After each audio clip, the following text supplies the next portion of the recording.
Kapayapaan ng Diyos ang sumainyo. Naiisip mo ba ngayon magpakamatay?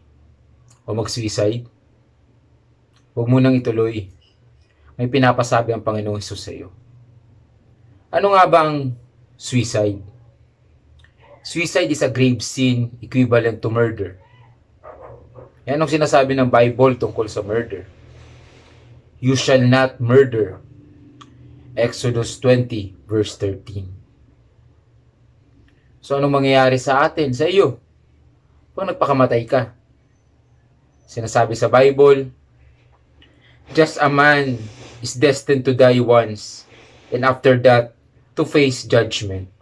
Hebrews 9 verse 27. Saan pupunta ang mga nagpapakamatay? Sabi sa Bible, but the cowardly, the unbelieving, the vile, the murderers, the sexual immoral, those who practice magic arts, the idolaters, and all liars, their place will be in the fiery lake of burning sulfur.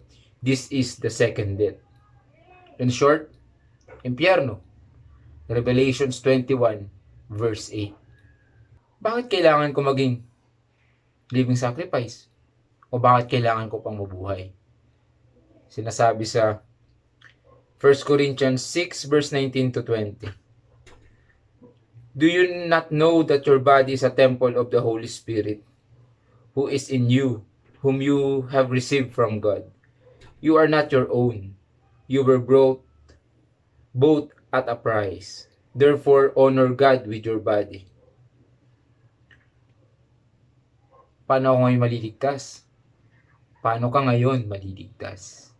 For God so loved the world that He gave His only and one and only Son, that whoever believes in Him shall not perish but have eternal life. John 3:16. Paano ka ngayon magpapatuloy? Trust in the Lord with all your hearts and lead not on your own understanding.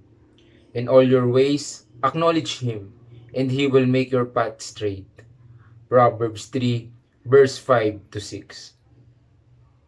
Paano pag na-pressure ka ulit? Or nag-worry ka ulit?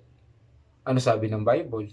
Do not be anxious about anything, but in everything by prayer and petition, with thanksgiving, present your requests to God, and the peace of God which transcends all understanding will guard your heart and your minds in Christ Jesus. Philippians 4, verse 6 to 7. Naway naliwanagan ka na ngayon, kapatid. Pagpatuloy mong mabuhay at maglingkod sa ating Panginoong Diyos.